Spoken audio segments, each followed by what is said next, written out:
We're going to make some fresh beef jerky. What we got here is a piece of choice eye round roast. It's just a kind of a cheap piece of meat. This one is 2.5 pounds. It's $6. And what we did is we started to freeze it. Why do you freeze it? We freeze it because we want to firm up the meat. Now we don't really want to freeze it all the way, but we start to freeze it. And what we're going to do here is we're going to slice it so we'll have a nice consistency in the thickness of the cut. So when we put it on the hydrator, all of the slices are pretty much the same. So if you have different thickness cuts, they don't all hydrate the same. You'll have some that'll get done before others. But if we start to freeze it and then we put it on the slicer, then we can have a pretty consistent cut. So we have this nice slicer that my wife bought me. You're welcome. For Christmas. It's the gift that keeps on giving, people. And what we're gonna do is we're gonna take it, we're gonna put it on here, and it's kind of semi-frozen. And then we're gonna turn it on. And start slicing.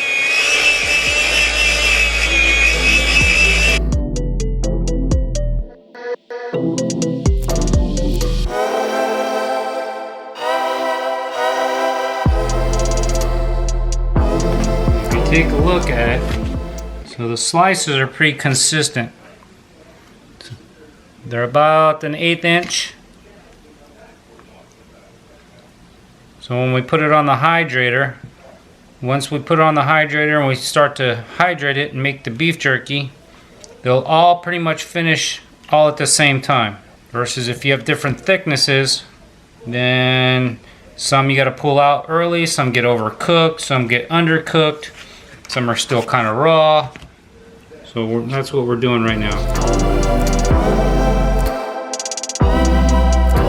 Okay, so this is the second day after slicing. So now I've prepared my secret marinating sauce. Now I'm kind of soaking the thin slices of meat in it. Now what I'm going to do is I'm going to start to take them out and lay them out.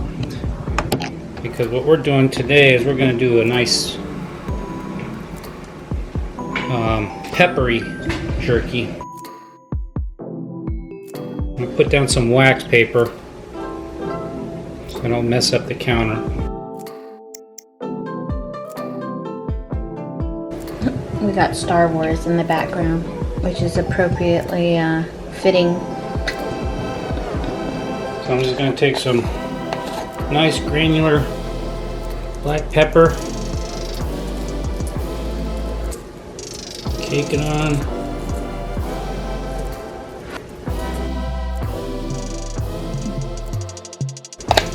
And on this batch, I'm actually going to add a little red chili powder. I'm going to kick it up a notch. Now I'm going to flip them over.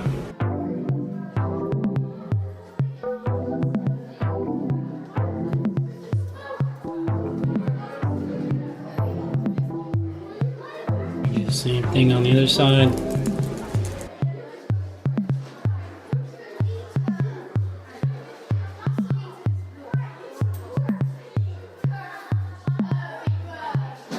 Give it an extra dose of black pepper. And then a little bit of chili pepper. And then from there we're going to lay them onto the tray.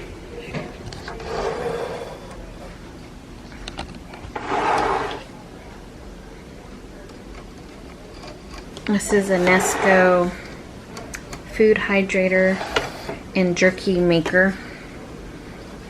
How long have you had this, hun?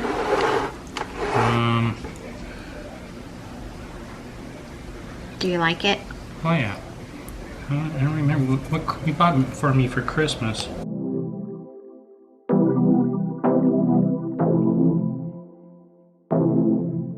There you go. Here's tray one. No fat onto it, makes it better. But the important thing about this, and I want to stress this, is that it is still considered a raw meat. There's no preservatives in it. So when you do hydrate it, you do need to put it in the refrigerator and keep it in the fridge, okay?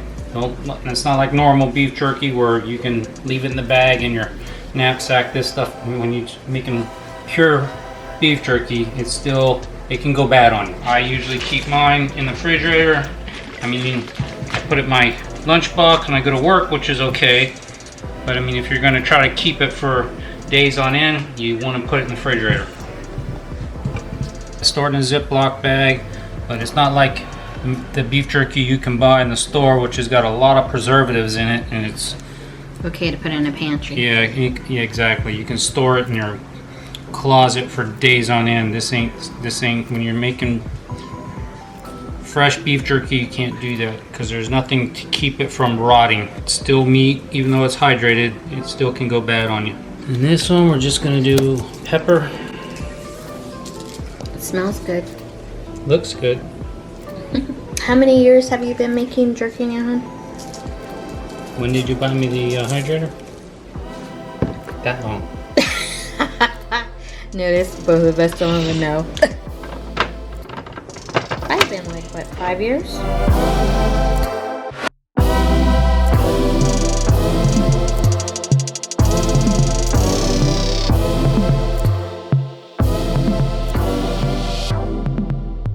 Is that your last tray? Yep. I got 4 trays. Load them up. And I'll put it on there and let's get it started. So we're gonna do this at what's the highest temp on here? 170, I believe. So 170, and the thickness cut I got going is about on my little scale here is a 4. So this will probably go for about 2 hours, 2.5 hours, roughly. And while that's going, then I got this other mess to clean up. A lot of work, but it'll be worth it in the end.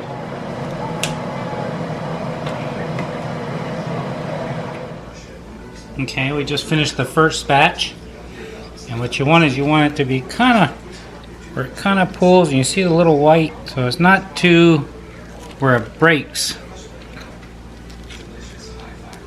You want it just where it can rip apart.